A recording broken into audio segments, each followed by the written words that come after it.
Welcome back student. हम लोग पढ़ रहे हैं कहानी दो बैलों की कथा, जो कि आपके सिलेबस में शामिल है बेटे, एनसीईआरटी के 9th क्लास में और एसओएससी के भी 9th क्लास में बेटा। तो सबसे पहले आप लोग मुझे एक बार जरा जल्दी से कमेंट सेक्शन में बताइए इस कहानी के राइटर कौन है बेटे। उसके बाद हम इसको आगे शुरू करेंगे। दो बैलों की कथा जो कहानी है, इसके राइटर कौन है उनका नाम आप कमेंट बॉक्स में लिखेंगे बेटा। जैसा कि आप सभी को मालूम है, इसका पार्ट 1 और पार्ट 2 मैं आपको करा चुकी हूँ। आज ये वीडियो हमारा पार्ट 3 रहेगा बेटे। जिन लोगों ने पार्ट 1 और पार्ट 2 नहीं देखा है वो बेटा इसको डायरेक्ट ना देखिए। आप लोग पहले पार्ट 1 देखिए, फिर पार्ट 2 देखिए, उसके बाद पार्ट 3 देखिए बेटा। तो चलिए हम लोग शुरू कर लेते हैं कहानी दो बैलों की कथा का भाग 3। तो भाग 3 में हम लोग करेंगे दृश्य 3 और दृश्य 4, क्योंकि दृश्य 3 जो है वो बहुत छोटा सा है बेटे। तो भाग 3 है, अरे यह क्या, कोई सांड डौंकता चला आ रहा है। डौंकता यानी कि गुर्राता हुआ, इठलाता हुआ चला आ रहा है। हाँ, सांड ही है। वो सामने आ पहुंचा। दोनों मित्र बगले झांक रहे हैं। बगले झांकना यानी कि असमंजस में आ जाना, टेंशन में आ जाना कि अब क्या करें।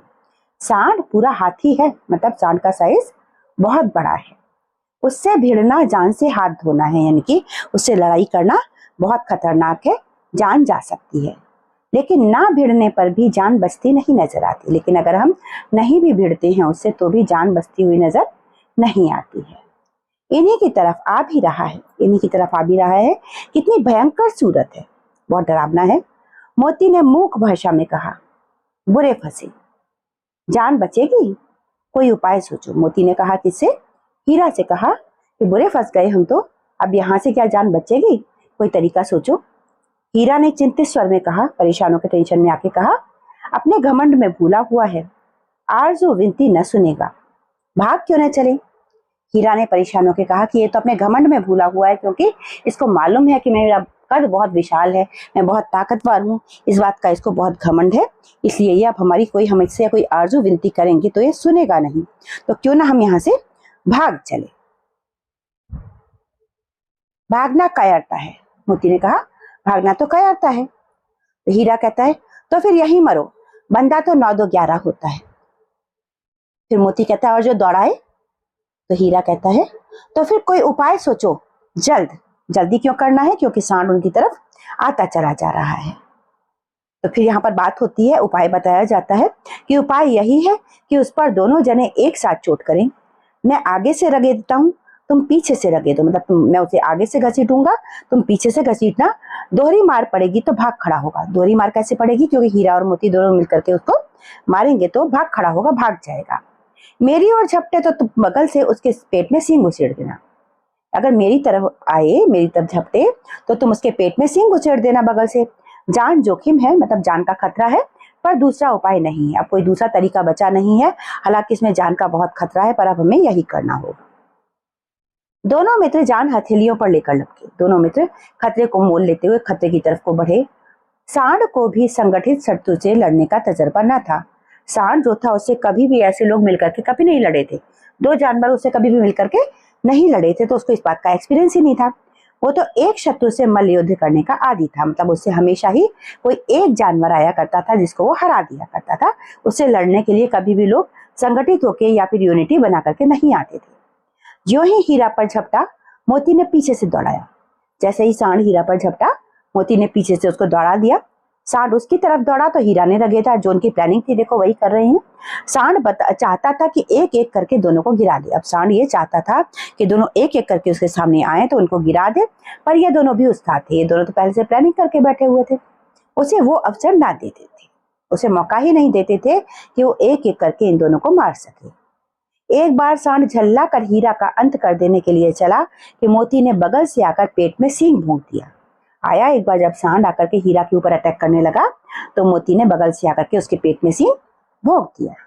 सांड क्रोध में आकर पीछे फिरा तो हीरा ने दूसरे पहलू में सींग चुभा दिया। अब जब सांड गुस्से में आकर के पीछे घूमा तो हीरा ने दूसरे हिस्से में उसके सींग चुभा दिया। आखिर बेचारा जख्मी होकर भागा और दोनों मित्रों ने दूर तक उसका पीछा किया। आखिर में बेचारा जख्मी हो गया, घायल हो गया और वहां से भागा। तब दोनों मित्रों ने, दोनों दोस्तों ने उसका पीछा किया, यहाँ तक कि सांड बेदम होकर गिर पड़ा। सांड में दम नहीं बचा, वो गिर पड़ा। तब दोनों ने उसे छोड़ दिया। दोनों मित्र विजय के नशे में झूमते चले जाते थे। दोनों को विजय मिली थी, जीत मिली थी, इसलिए झूमते चले जाते थे। मोती ने अपनी सांकेतिक भाषा में कहा, मेरा जी तो चाहता था कि बच्चा को मार ही डालूं। तब मोती जो है, अब उसको हिम्मत आ गई है। जो दोनों पहले घबरा रहे थे कि हम दोनों इसके हाथ मारे जाएंगे, हमारी जान का खतरा हो सकता है, अब दोनों के दोनों यहाँ पर इतनी हिम्मत वाले हो गए हैं कि वहां पर मोती कह रहा है कि मेरा तो जी करता था कि बच्चा को मार ही डालो। हीरा ने तिरस्कार किया। हीरा ने उसकी बात का विरोध किया। क्या कहा? गिरे हुए बैरी पर सींग न चलाना चाहिए, यानी कि गिर गया था इसलिए अब हमें उस पर सींग नहीं चलाना चाहिए था। तो मोती कहता है, ये सब ढोंग है, बैरी को ऐसा मारना चाहिए कि फिर ना उठे। बैरी को ऐसा मारना चाहिए, बैरी यानी दुश्मन, दुश्मन को ऐसा मारना चाहिए कि वो दोबारा ना उठ सके। तो हीरा कहता है, अब घर कैसे पहुंचेंगे वो सोचो। तो मोती कहता है, पहले कुछ खा ले तो सोचे। सामने मटर का खेत था ही। मोती उसमें घुस गया। हीरा मना करता रहा पर उसने एक न सुनी। अभी 2 ही 4 ग्रास खाए थे, यानी कि 2-4 ही उसने ग्रास खाए थे वहां से, कि 2 आदमी लाठियां लेकर दौड़ पड़े और दोनों मित्रों को घेर लिया। अभी ठीक से वो मटर खा भी नहीं पाया था कि 2 आदमी लाठियां लेकर के आए, उनको घेर लिया। हीरा तो मेड़ पर था। मेड़ कहते हैं बेटा खेत के किनारे पर। तो हीरा तो बिल्कुल मेड़ पर था, निकल गया। मोती सींचे हुए खेत में था। सींचा हुआ होता है यानी कि जहाँ इरिगेशन हो रखा है, जहाँ पर पानी दिया हुआ है, खेत में पानी लगा हुआ है, मतलब गीला है, कीचड़ है, उसके खुर यानी कि पंजे, बैल के पंजे इसके मोती के कीचड़ में धंसने लगे, न भाग सका। उसके पैर कीचड़ में धंसने लग गए तो वो भाग नहीं पाया। पकड़ लिया उसको, उन लोगों ने पकड़ लिया। हीरा ने देखा संगी संकट में है तो लौट पड़ा। जब हीरा ने देखा कि उसका संगी यानी कि उसका साथी, उसका दोस्त यानी कि मोती संकट में है, मुसीबत में है, तो लौट पड़ा। फंसेंगे तो दोनों फंसेंगे। रखवालों ने उसे भी पकड़ लिया। रखवाले जो आए थे उन्होंने हीरा को भी पकड़ लिया। प्रातः काल दोनों मित्र कांजी हाउस में बंद कर दिए गए। सुबह सुबह दोनों मित्रों को कांजी हाउस में बंद कर दिया गया। ये तीसरा दृश्य था बेटा। इसके बाद है चौथा दृश्य। दोनों मित्रों को जीवन में पहली बार ऐसा साबिका पड़ा था कि सारा दिन बीत गया और खाने को एक तिनका भी न मिला। दोनों मित्रों का जीवन में पहली बार ऐसा वाकया हुआ था, पहली बार ऐसा मौका आया था कि सारा दिन बीत गया और खाने को एक तिनका भी नहीं मिला। समझ ही में ना आता था ये कैसा स्वामी है। उनको समझ में ही नहीं आ रहा था कि ये किस तरह का स्वामी है जो खाने के लिए कुछ देता ही नहीं है। इससे तो गया फिर भी अच्छा था। अब उन्हें गया यहाँ अच्छा लगने लगा कि कम से कम सूखा भूसा तो देता था, ये तो वो चीज भी नहीं दे रहे हैं। तो यहाँ कई भैंसें थी, कई बकरियां, कई घोड़े, कई गधे, पर किसी के सामने चारा न था। यहाँ पर कई भैंसें थी, बकरियां थी, घोड़े थे, गधे थे, पर किसी के सामने खाने के लिए कुछ नहीं था। सब जमीन पर मुर्दों की तरह पड़े थे। कई तो इतने कमजोर हो गए थे कि खड़े भी ना हो सकते थे, मतलब कई दिनों से भूखे थे, यहाँ पर कई दिनों से बंद थे।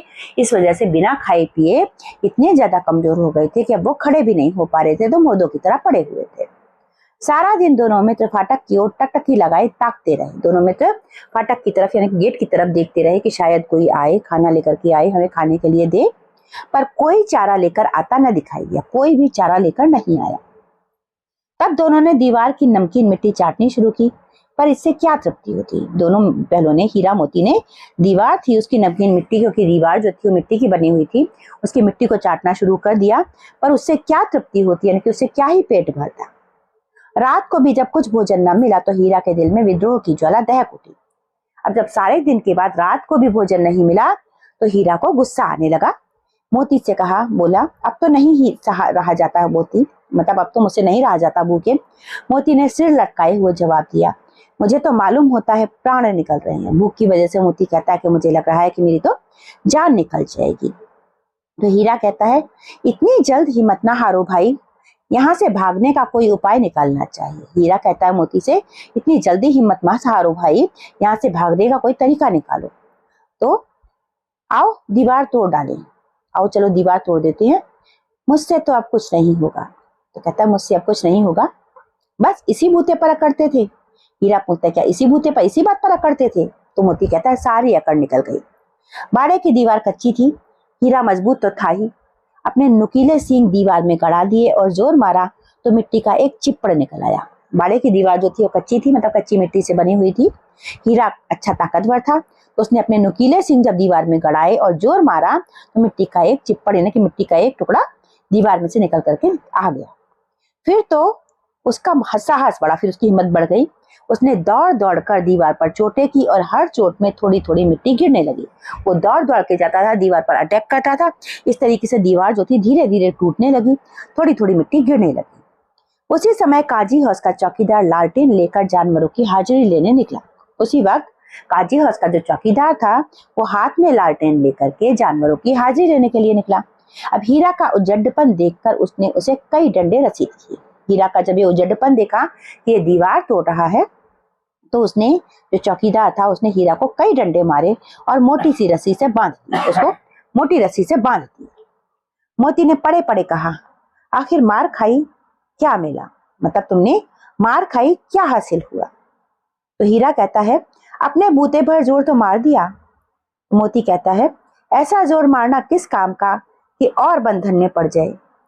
तो हीरा कहता है, जोर तो मारता ही जाऊंगा, चाहे कितने ही बंधन पड़ते जाए। कहता है, मेरी बस में है जोर मारना, वो तो मैं करूंगा ही, आगे चाहे कितने ही बंधन पड़ते चले जाए। तो मोती कहता है, जान से हाथ धोना पड़ेगा। तो हीरा कहता है, कुछ परवाह नहीं, यूं भी तो मरना ही है। सोचो, दीवार खुद जाती तो कितनी जानें बच जाती। इतने भाई यहाँ बंद हैं, किसी की देह में जान नहीं है। तब यहाँ पर हीरा कहता है कि मुझे कोई परवाह नहीं है अगर मेरी जान भी चली जाती है, वैसे भी तो मरना ही है हमें, क्योंकि यहाँ पर जब खाने पीने को कुछ नहीं मिलेगा तो हम तो वैसे भी मर जाएंगे। तुम इस बात को सोचो कि अगर ये दीवार खुद जाती तो कितनी जानें बच जाती, यानी कि यहाँ पर जो भेड़ें हैं, बकरियां हैं, भैंसे हैं, घोड़ियां हैं, ये सब के सब बच जाते, है ना। इतने भाई यहाँ बंद हैं, किसी की देह में जान नहीं है। 2-4 दिन और यही हाल रहा तो सब मर जाएंगे। मतलब यहाँ पर जितने भाई बंद हमारे बंद हैं, इनमें से किसी की देह में जान नहीं है, सब बेजान हो चुके हैं, मुर्दों की तरह पड़े हैं। अगर 2-4 दिन और ऐसा ही रहा, इनको खाने के लिए कुछ ना मिला, तो ये सब मर जाएंगे। तो मोती कहता है, हाँ ये बात तो है। अच्छा तो ला, फिर मैं भी जोर लगाता हूँ। मतलब अब मोती, क्योंकि हीरा को तो बांध दिया गया है, अब मोती जोर लगाता है। मोती ने भी दीवार में उसी जगह सींग मारा जहां पर हीरा ने मारा था। थोड़ी सी मिट्टी गिरी और फिर हिम्मत बढ़ी, फिर से थोड़ी मिट्टी गिरी, फिर से उसकी हिम्मत बढ़ी। फिर तो वो दीवार में सींग लगाकर इस तरह जोर करने लगा मानो किसी प्रतिद्वंदी से लड़ रहा है। फिर तो मोती दीवार में सींग अड़ा करके ऐसे वहां पर एक्ट करने लगा जैसे किसी दुश्मन से लड़ रहा हो। आखिर कोई 2 घंटे की जोर आजमाई के बाद दीवार ऊपर से लगभग एक हाथ गिर गई।